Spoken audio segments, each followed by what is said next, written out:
So it's confirmed that Larian Studios is working on a DLC for Baldur's Gate 3. Maybe it's just hopeful thinking, but I've convinced myself thoroughly that when this happens, we'll be getting additional subclasses, especially since Larian Studios have been taking a way harder look on what mods are being created for the game, seeing that immediately as the game came up, everyone modded their own favorite subclass that didn't get added to the game. That is just about the biggest fan service you can actually give a D&D nerd like myself. So after pouring through all the subclasses that Wizards of the Coast have created, I started wondering, which ones are they going to add? So here's my list for the newest subclasses for Baldur's Gate 3's DLC. Probably. Way of the Storm Herald feels like it would fit into D&D's current rules without having to change a whole lot. When they go into a rage, it outwardly manifests into a storm, obviously, that circles their body and affects all those around them, doing additional damage, maybe buffing your allies. It comes in 3 flavors. It comes in desert, sea, or tundra. When you use your bonus action to pop your rage, your storm aura will then activate, and then you can activate it again on sequential bonus actions. For the desert aura at level 3, you can use your bonus action to rage or then just slap it out again to do 2 points of fire damage to everyone 10 feet around you.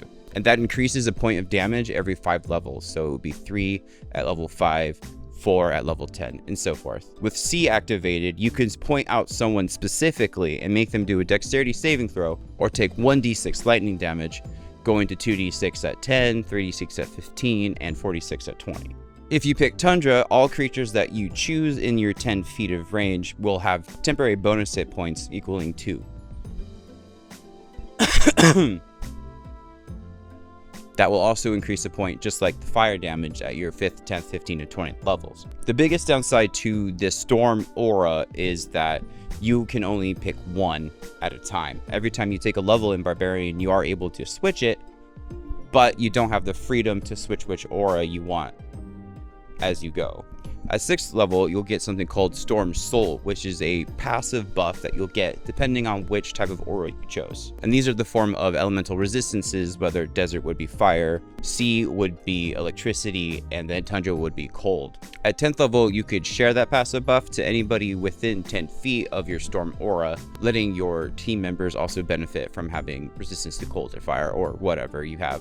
And at 14th level, you'll get Raging Storm. Now, I'm going to 14th level because to add to my theory casting, I guess I'm just more hopeful that they'll be raising the level cap to 15. The way it is now, there's no way they're going to put out a DLC and not raise the level cap. D&D itself has 8 more levels than they gave us, and stopping at 12 was just basically an invitation to tell us that there's going to be more levels. And at 15th level, a lot of the subclasses get most of what's great about them.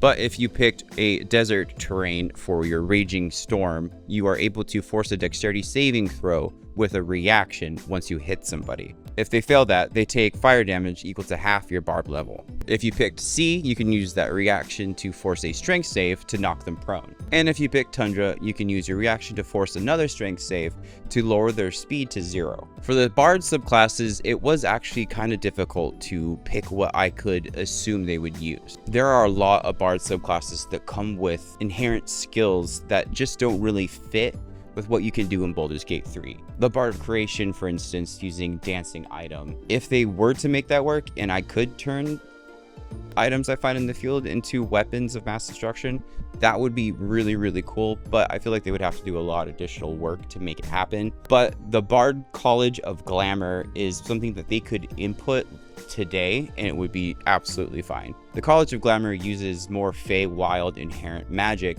to charm, fear, or bolster your allies. Right out the gate, you get Mantle of Inspiration. Once you use your Bardic Inspiration with your bonus action, first thing that happens is you become glamorous.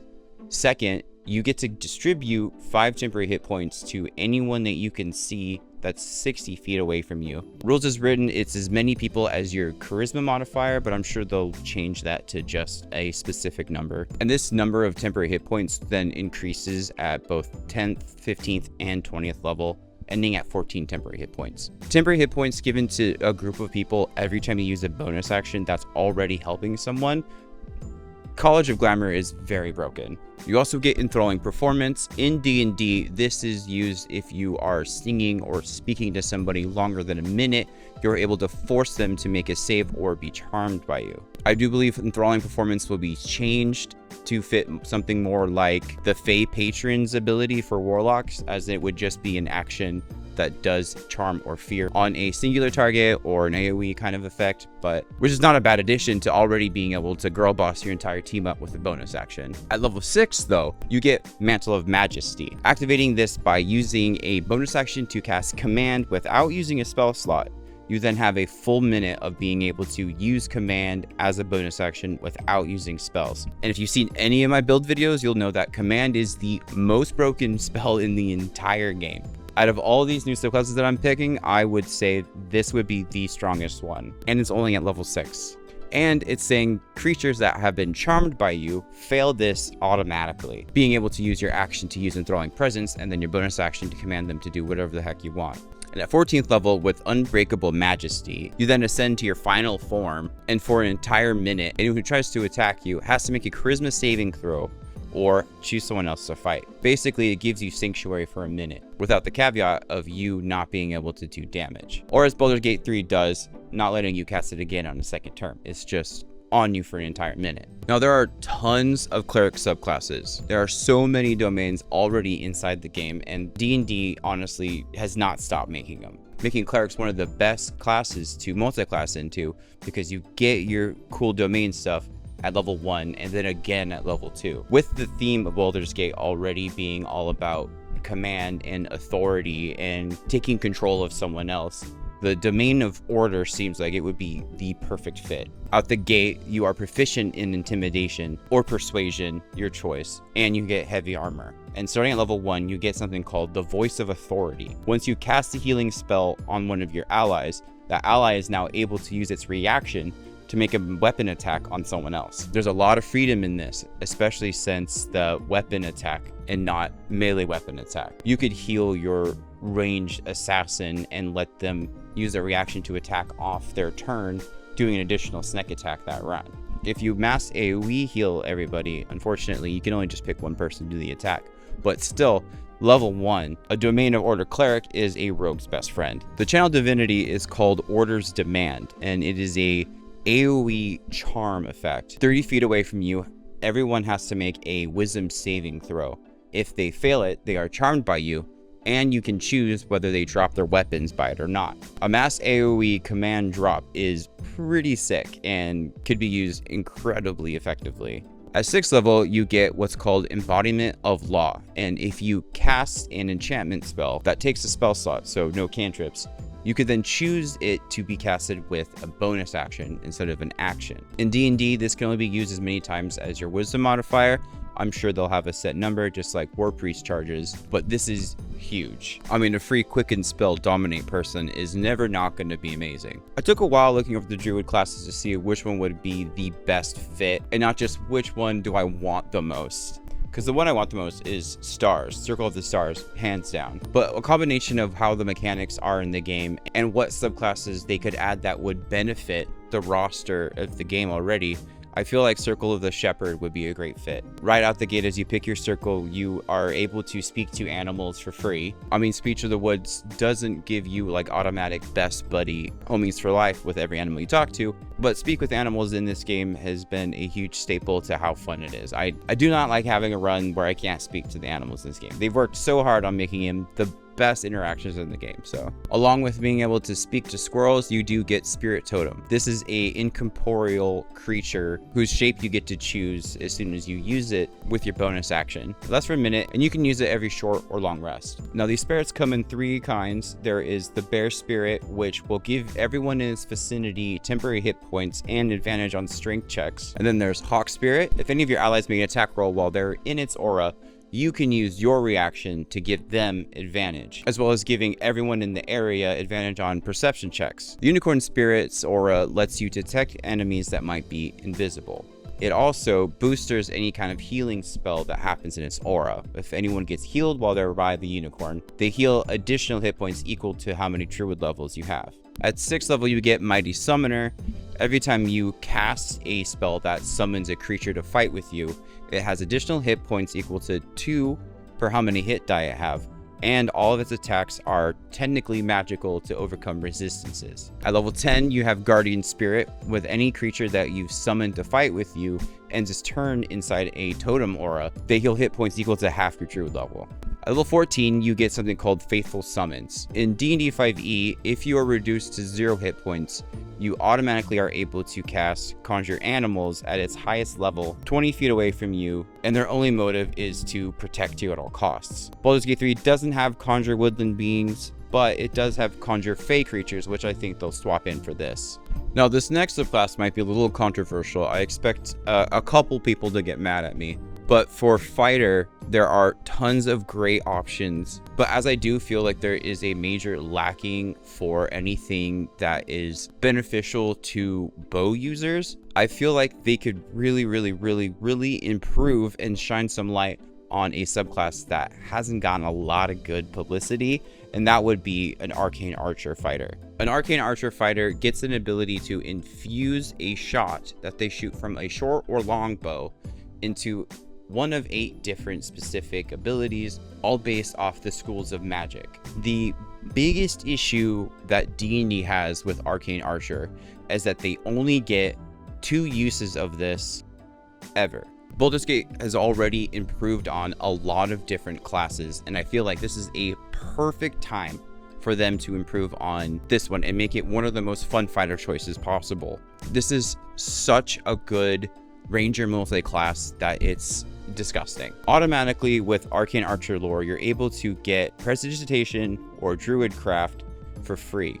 Both spells that are not inside the game, but I do believe they most likely will let us choose a cantrip off the Druid spell list. That's what the Domain of Nature let us do, so I feel like it would be an easy fix here. With Arcane Shot though, as soon as you pick Arcane Archer, you are able to activate an Arcane Shot once you hit a creature with one of your arrows, unless it specifies differently, which is really helpful because rules is written, you only get 2 of them. So it is very helpful that you can't waste any. Out the gate, you only get to know 2 different specific shot options, but as you level, they'll give you more. You get an additional one at your 7th, 10th, and 15th. And then again at 18th, if we ever get to that level. With Abjuration, we get Banishing Arrow. Once you hit a target, you have to force it to make a save. If it fails that Wisdom save, it is then banished. It'll return at the end of its next turn, but it's completely out of your hair. With Beguiling Arrow, if you hit a target and activate it, it immediately takes 2d6 additional psychic damage. You then force it to make a Wisdom save and choose an ally 30 feet away from it. If they fail it, they are then charmed by that chosen ally. With Enfeebling Arrow, you use Necrotic Magic to force 2d6 necrotic damage on the target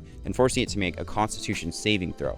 If it fails this, all of its damage it inflicts with melee weapons is halved until the start of your next turn.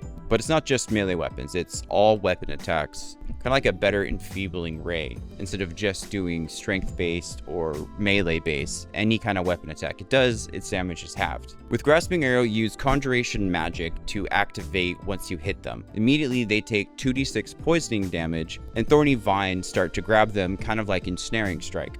Their speed drops by 10, and they take additional 2 slashing damage for every foot they take away from it, which is a ton of damage. If you pop this guy on someone that someone just command fleed on, so they are not able to get out of it, it will completely chainsaw them to death. The target or somebody else could use their action to make an athletics check against your DC to rip them off them, but regardless, immediately they are wrapped. With Piercing Arrow, you're using Transmutation Magic to shoot in a direct 30-foot line, 1 foot across. It goes through walls, it goes through all cover. The arrow itself becomes ethereal and just goes through its line no matter what.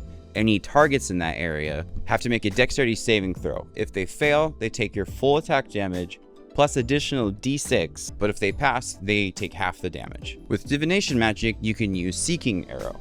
You can shoot this arrow out instead of rolling an attack roll, it will automatically target somebody 30 feet away from you, move around obstacles to ensure it hits them. They'll take the full weapon damage plus a d6 of force if they fail a dexterity saving throw. If they don't fail it, they'll take half. With illusion magic, you can use Shadow Arrow. If you hit somebody, you can do additionally 2d6 psychic damage and force a wisdom saving throw. If they fail that, they are blinded.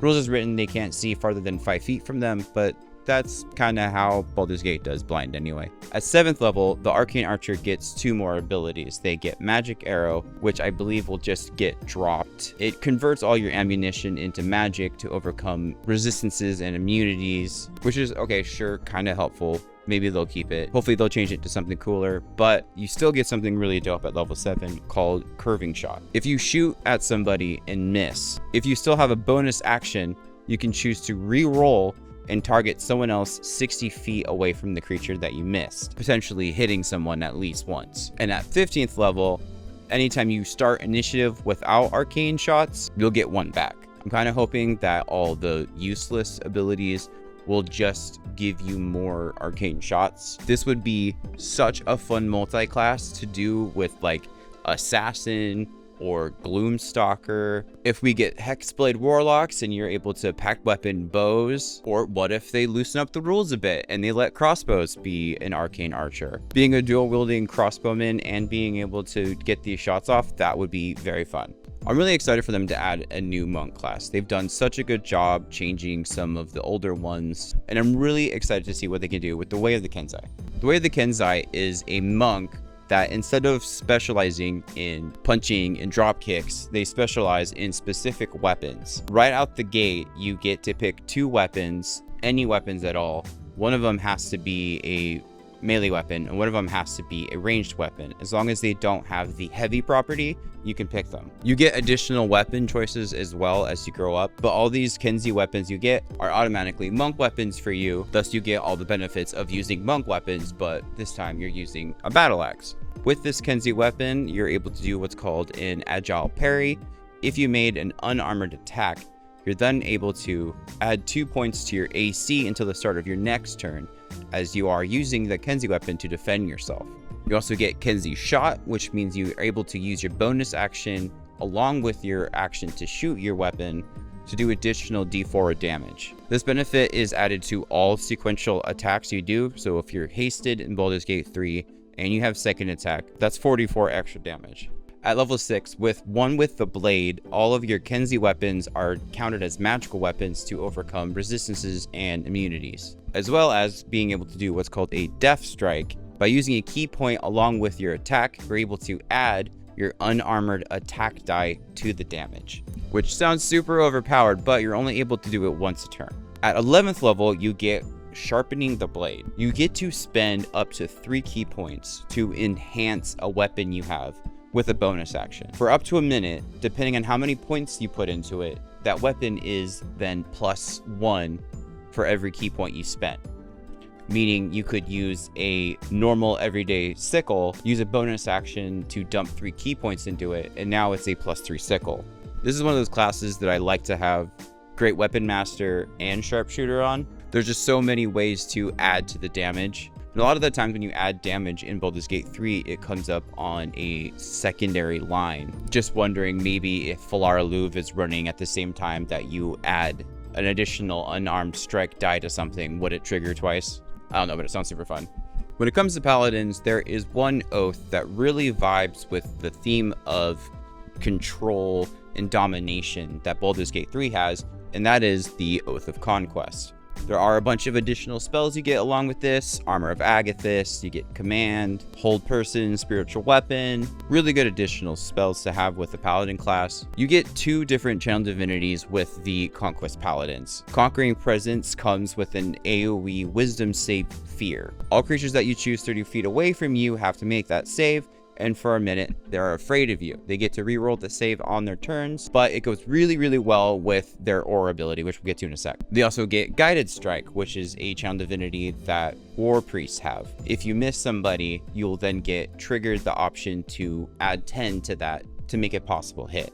At level 7, the Aura of Conquest totally messes with enemies. If they're afflicted with the Fear status when you are 10 feet away from them, their speed will be dropped to 0, as well as taking psychic damage equal to half your Paladin level. This is very fun to mess with in D&D 5e. Making someone prone, who then would have to spend their movement to get up, would basically ground lock them if you have made them afraid and is standing next to them, giving you permanent advantage against it. And then there is Scornful Rebuke at level 15.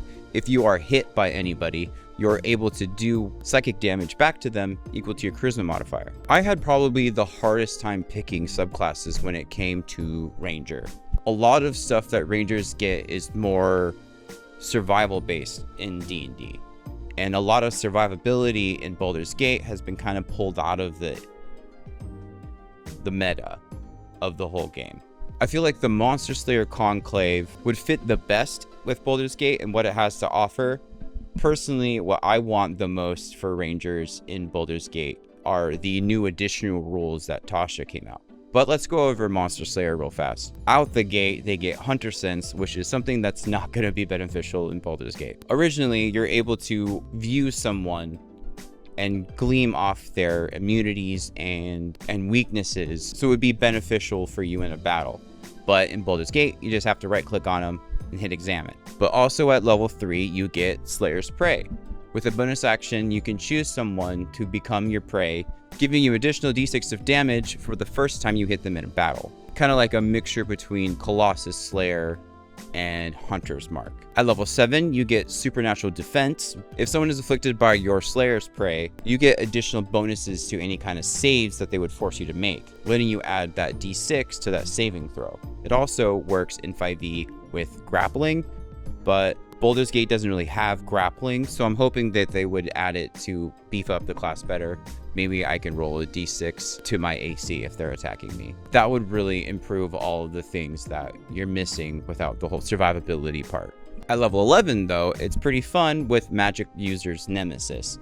If you see someone casting a spell or teleporting 60 feet away from you, you get to use a reaction to attack them. If your attack hits them, they have to make a wisdom saving throw, or the spell or teleport they're doing is counterspelled. Unfortunately, you can only do this once a rest, but I feel like they can add a few points to that. That's a really fun ability. And at level 15, you get Slayer's Counter, which is a mix of Slayer's Prey and Magic User's Nemesis. If your prey specifically is trying to cast a spell that forces you to make a saving throw, you get a reaction chance to hit them. And if it hits, you automatically pass your save. There are a lot of fun rogues to be added to Baldur's Gate. Swashbuckler is one I've seen talked about a lot, but there's one subclass that I feel like could be a very great add-on that a lot of people don't give enough time to, and that would have to be Scouts. Scouts are a mixture of rogue and ranger, giving them crazy mobility and some of the best control of a battlefield that you can actually ask for. Off the bat, you get Skirmisher at level 3, letting you use your reaction to move half your movement into anywhere you want if a hostile creature ends their turn 5 feet from you and you do not trigger opportunity attacks. Not to mention Survivalist, giving you nature and survival proficiencies. Regardless if you are proficient in them or not, it changes that proficiency to expertise. So automatically you get 2 additional expertise, which is very ironic because as a rogue, you are better at survival than any ranger, at least until Baldur's Gate uses the Tasha's new ranger rules. At level 9, you get Superior Mobility, adding 10 feet to your movement speed and giving you a climbing and swimming speed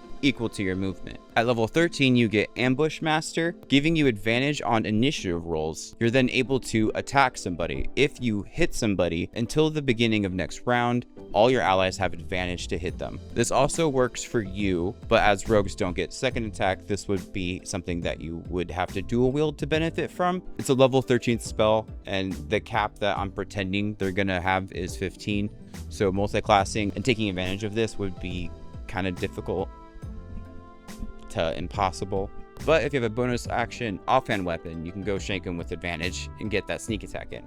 As far as Sorcerer origins go, personally I wanted Divine Soul, and if they choose Divine Soul, I'd be very shocked but very happy. But considering how a large portion of the game was all about darkness and shadow, I feel like the Shadow Origin Sorcerer would be a great fit. At level 1, it gives you superior dark vision of 120 feet, therefore removing a human and halfling's worst quality. Eyes of Dark also lets you cast darkness by spending 2 sorcery points and not a spell slot once you reach level 3. At level 1, you also get Strength of the Grave. If you are taken out below 0 hit points, you're able to make a charisma save against the damage that took you out plus 5. If you beat it, you're not unconscious. You instead are back up at 1 hit point. Now, you can only use this once a long rest, and it doesn't work if you were afflicted by radiant or a critical hit. But for some reason, if they added this, I feel like they would just drop that last part. At level 6, you're able to summon something called a Hound of Ill Omen. Now, this Shadow Hound has the Direwolf stat block.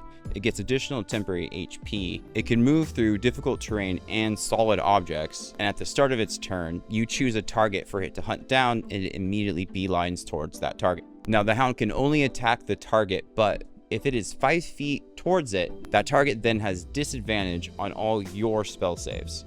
Get a Hound on him, cast Hold Person, have a crit party. At 14th level, you get Shadow Walk, which is very similar to the Monk ability. As long as you are in dim light or darkness, you can use your bonus action to teleport into more dim light or darkness up to 120 feet. And now for Warlocks, probably the most asked for additional subclass that I've seen online over any of the classes.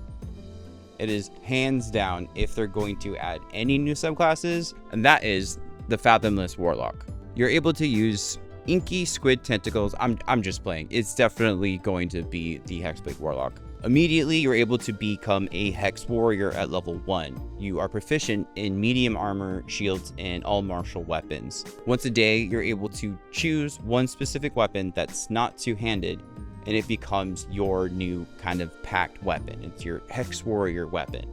You're able to use your Charisma modifier instead of Strength or Dexterity. Later, if you get packed with the blade, all of its benefits will match that one. You're also able to do the Hexblade's Curse. Using a bonus action, you can choose a specific target to be affected. Once a short or long rest, you'll inflict additional damage based on your proficiency modifier.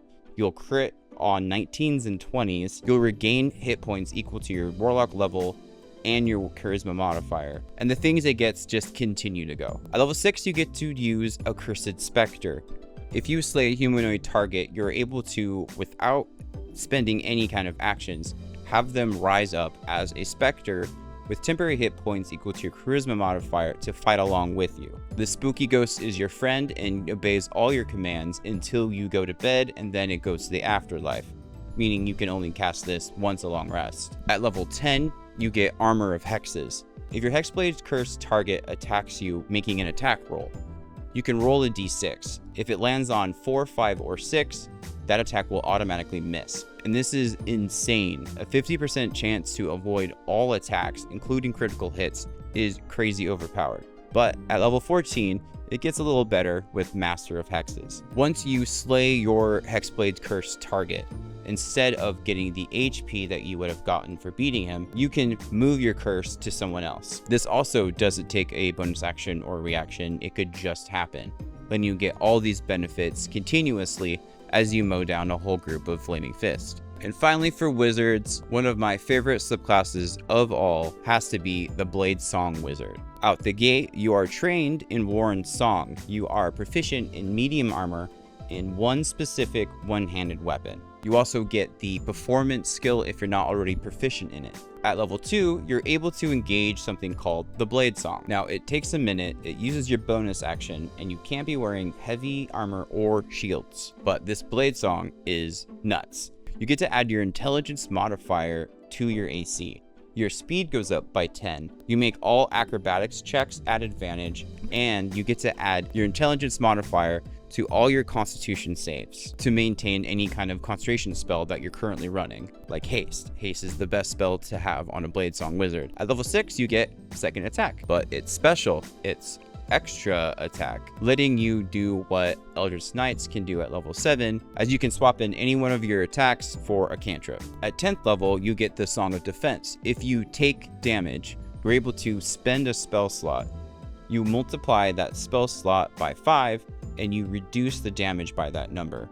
So a level 1 spell slot would be 5, 2 would be 10, 3 would be 15. And at 14th level with Song of Victory, you now are able to add your intelligence modifier on top of all of the damage you do with your weapon. This is only active while you have the Blade Song going, but it's still huge. Immediately with a Blade Song Wizard, I want to use the Ring of Synergy and the Harmonic Dueler. Using one of my attacks to use a cantrip, I would activate Arcane Synergy, adding my intelligence modifier to my damage after I used a performance check to engage the Harmonic Dueler to add my intelligence modifier to my damage. If I have a 20 intelligence, that's plus 15 to all my damage, excluding all the additional damage I'll get from my dexterity. I am very excited for Blade Song Wizards. Hi guys, I really hope you enjoyed my video. Let me know in the comments what subclass you think should be in Baldur's Gate 3 instead of the goofy ones I listed here today. I also am super excited to let you guys know that I'm starting a bi-weekly one-shot campaign through our Discord. I'm going to be inviting a number of people from my Discord to play one-shots with me as I DM, or if they want to DM, that could also happen. I'd be happy to do that. These will be light, goofy, fun D&D one-shots. Most probably be homebrew world and settings. The goal of this is I have a lot of new D&D stuff that I want to playtest. So all these one-shots will have a goal. There'll be new mechanics, subclasses, races from different books that are coming out or different online posts that I find that I want to try and possibly make reviews of. So I'm inviting people to come play those specific playtest material with me on our Discord. The link will be in the description here. Please come join us. The game will also be, I don't know if I want to do it live or pre-recorded yet. Pre-recorded would take a lot more work. I can also edit it and make it easier to listen. We'll decide. I'll probably put it to vote, and the people who will be voting on it are the people who you're seeing on the screen right now, who I want to give a huge thank you. I like to thank all my sponsors, but especially those guys right there. Anybody on the adventure or higher list will be automatically entered into a raffle that will pull every Sunday. This Sunday we're giving away my polymorph t-shirt. I am also adding the caveat that anyone in the adventure or higher category will automatically get a spot into one of our online one-shots if they want to. They obviously don't have to, but I hope I see you guys there. I really appreciate everything you guys do for me. That's it. Bye. I love you.